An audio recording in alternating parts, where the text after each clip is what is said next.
NT మనం crude oil మీద నెలకు 1,00,000 కోట్లు ఖర్చు చేస్తున్నామా? అవును, ఇండియా నెలకు దాదాపు 1,00,000 కోట్లు పెట్టి క్రూడ్ ఆయిల్ దిగుమతి చేసుకుంటుంది. నేను నీకు ఎక్స్ప్లెయిన్ చేస్తా. ఇండియా ఒక క్రూడ్ ఆయిల్ మరియు నేచురల్ గ్యాస్ ఇంపోర్ట్స్ గురించి 2025 ఏప్రిల్ మంత్ డేటా వచ్చింది. ఏప్రిల్లో భారతదేశం ఏ దేశం నుండి ఎంత క్రూడ్ ఆయిల్ దిగుమతి చేసుకుంటుందో ఇందులో తెలిసింది. డేటా ప్రకారం ఏప్రిల్లో భారత్ కి ప్రధాన క్రూడ్ ఆయిల్ సప్లయర్ రష్యా. మనం రష్యా నుండి 39.3% అంటే 40%, దాదాపు 40% ఆయిల్ కొన్నాం. రెండో ప్లేస్ లో ఇరాక్ ఉంది. ఇండియా ఇరాక్ నుండి 17.2% క్రూడ్ ఆయిల్ ని దిగుమతి చేసుకుంటుంది. తర్వాత సౌదీ అరేబియా. ఇండియా సౌదీ నుండి 11.1%. ఇంకా ఫోర్త్ ప్లేస్ లో యుఎస్ఏ వచ్చింది. ముందు ఈ ప్లేస్ లో యుఏఈ ఉండేది, కానీ ఇప్పుడు యుఎస్ఏ ఇండియా యొక్క fourth largest crude oil supplier గా లిస్ట్ లోకి ఎక్కింది.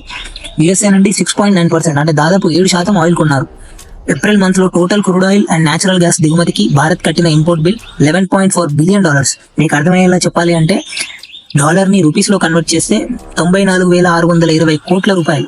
దాంట్లో $1.3 బిలియన్ అంటే దాదాపు 10,720 కోట్ల రూపాయలు ఒక ఎల్ఎన్జీ గ్యాస్ కు ఖర్చు పెడుతున్నారు. అంటే సింపుల్ గా చెప్పాలంటే ఇప్పటికీ భారత్ ప్రతి నెలకు క్రూడ్ ఆయిల్ మరియు నేచురల్ గ్యాస్ మీద $11 to $12 బిలియన్ ఖర్చు చేస్తుంది. ఇక ఇయర్లీగా చూస్తే అది ఆల్మోస్ట్ $140 to $150 బిలియన్, అంటే 11 నుంచి 12 లక్షల కోట్ల వరకు వస్తుంది. లక్కీగా ఇప్పటికీ రష్యా మన కంట్రీకి కొంచెం డిస్కౌంట్ ఇస్తుంది అండ్ ఇంటర్నేషనల్ మార్కెట్ లో క్రూడ్ ఆయిల్ ధరలు కూడా తక్కువగానే ఉన్నాయి. లేదంటే ఈ బిల్ ఈజీగా $170 to $180 బిలియన్ వరకు పెరిగేది. సో ప్రజెంట్ సిచ్యువేషన్ లో మన మొత్తం ఇంపోర్ట్ బిల్ లో crude oil and gas biggest share holder గా ఉన్నాయి.